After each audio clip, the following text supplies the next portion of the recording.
That caught my attention immediately. I mean, think about the immense power the U.S. Federal Reserve wields. Oh, for sure. When they set policy, the world pays attention. And recently, they did something truly unexpected. They effectively shredded their own restrictive rulebook on crypto banking. A rule book they literally wrote just 2 years ago. Exactly. It's a remarkable and swift pivot. It is. On December 17th, the Federal Reserve Board, the FRB, the main governing body, revoked a central policy statement about crypto banking activities. And that statement was only from 2023. Fresh off the presses, practically. Okay, let's unpack this. We're here to figure out the exact reasons behind this reversal. Yeah, the why is crucial here. Our mission is to understand why the Fed reversed course so dramatically, what specific, frustrating regulatory barriers have been lifted, and what this signals about the inevitable integration of traditional banking and digital assets. And we've compiled the regulatory documents themselves, plus some really telling market updates that show this integration is already speeding up because of this change. All right, so let's start with the core of it, this philosophical shift. It is a philosophical shift. The FRB didn't just repeal the old rules. They put out a new statement right away. And the tone is completely different. Completely. Where the 2023 version was all about restriction, this replacement promotes what they're calling responsible innovation. I remember that 2023 statement. It hit the industry like a cold wave. It felt like the Fed was just trying to slam the brakes on everything. It really did.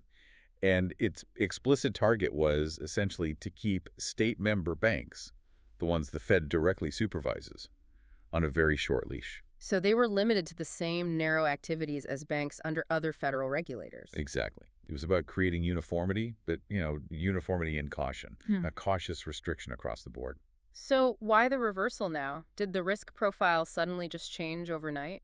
Well, the official line, and our source material backs this up, is pretty striking. The Fed said the 2023 statement was, and I'm quoting here, no longer appropriate. No longer appropriate after just 2 years. Yes. Because their understanding of the financial system, and specifically innovative products, has evolved. Wait, let's just pause on that word. Evolved. It's a huge word. That's the Federal Reserve officially admitting that the framework they set up just 24 months ago is already obsolete. Obsolete because the tech and the market just matured faster than they expected. It's a huge admission. It is. It feels like they're saying you can't regulate the sector if you treat it like some, inherently dangerous outlier anymore.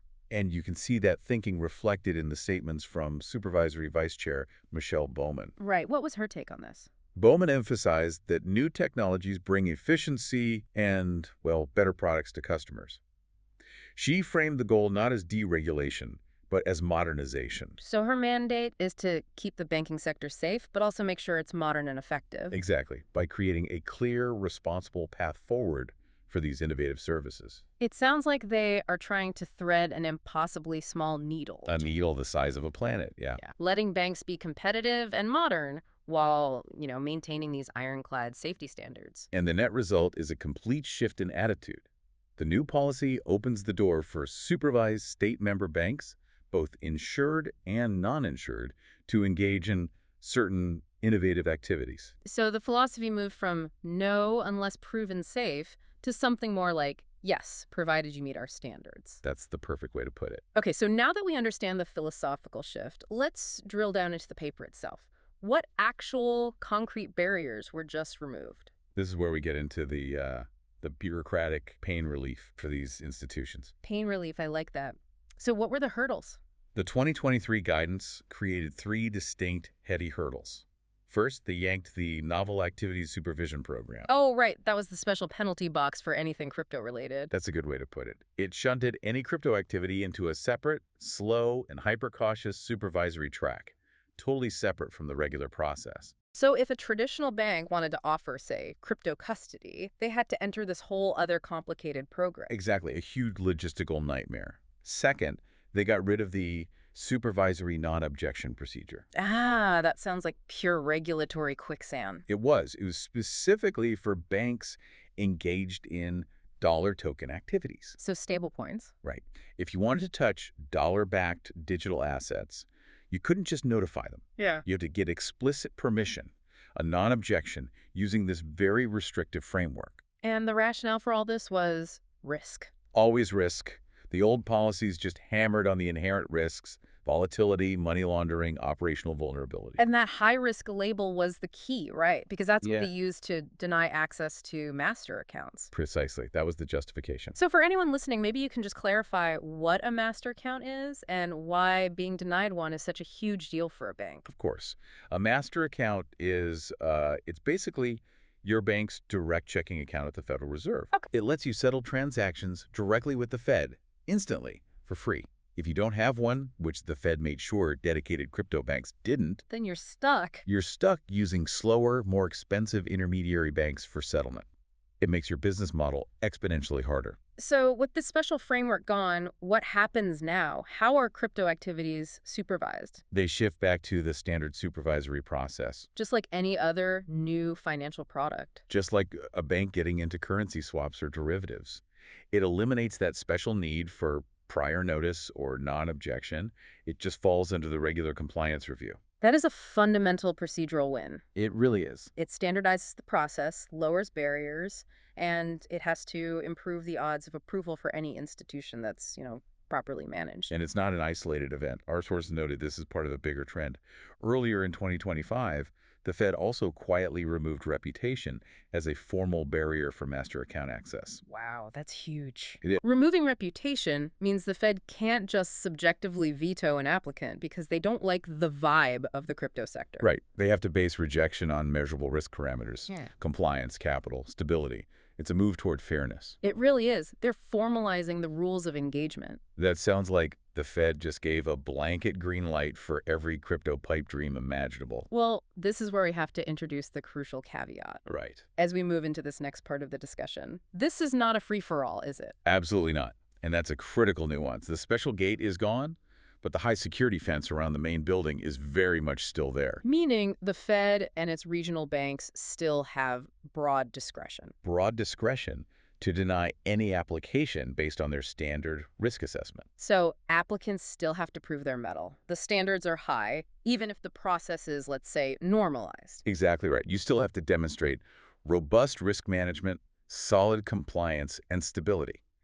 If a bank walks in with a sloppy model, crypto or not, they're still going to be rejected. So removing the special framework just standardizes the review.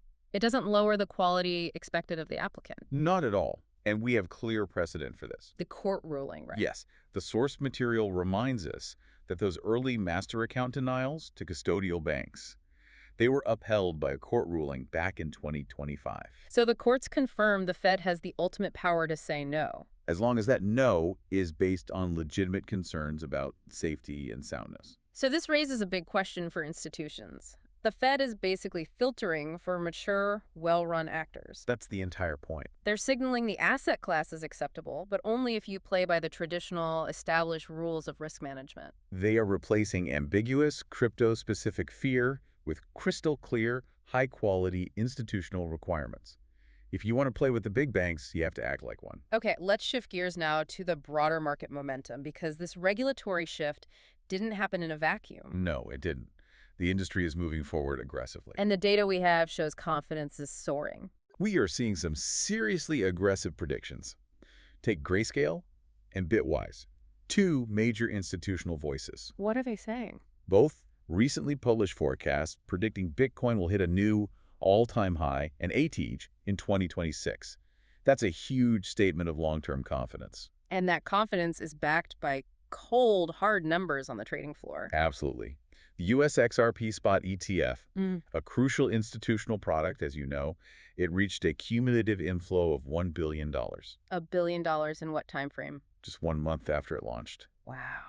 That speed just shows massive institutional appetite. It really does. So the money's moving fast. How are the major corporate players responding to this mix of regulatory normalization and huge market demand? They're responding by trying to become integrated digital super apps.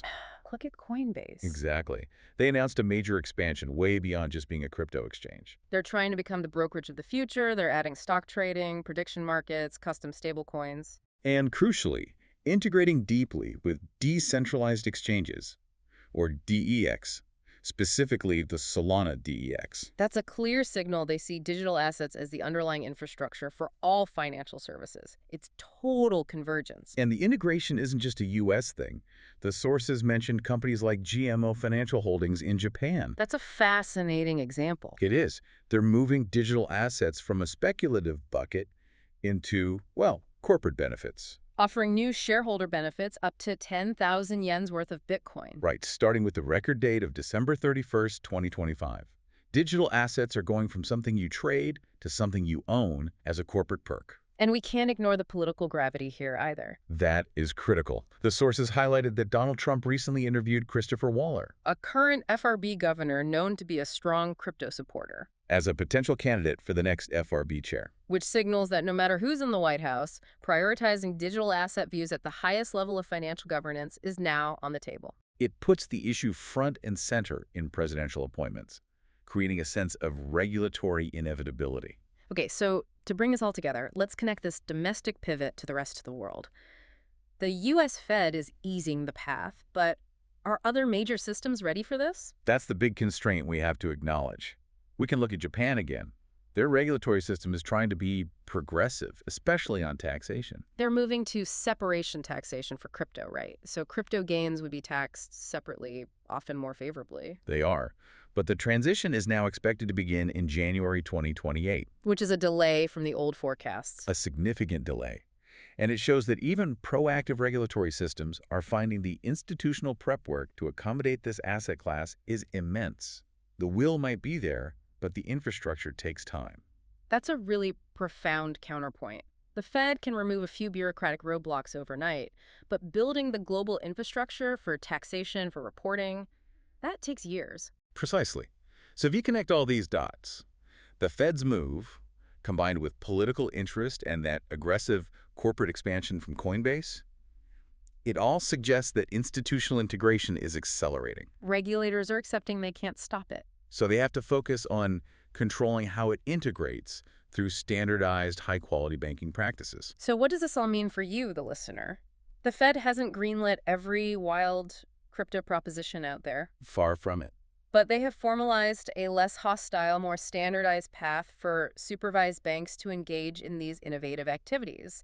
They've formally acknowledged the sector has evolved. It's graduated from special restrictive oversight and can now enter the mainstream regulatory process. The era of sticking crypto banking in a special high-risk box, it seems to be ending. It's being replaced by the expectation that established, well-run institutions can manage these activities under standard, high-quality supervision. It's a massive institutional shift in perception. But let's leave you with one final thought, one that sort of pushes against this rosy picture of innovation we've just discussed. A necessary contrast. Indeed. The SEC chair recently warned that cryptocurrency could become the strongest financial surveillance system in history. That is a stark warning, especially right next to the Fed's push for integration. Absolutely. So considering the easing by the Fed, which pushes for more transparency in reporting in exchange for market access, the key question for you to mull over is this. Standardization is what banks need, but it also means greater visibility for regulators. As digital assets become a permanent part of mainstream banking, will they ultimately usher in an age of open competitive innovation, or will the price of that institutional acceptance be a new era of tightly controlled financial monitoring?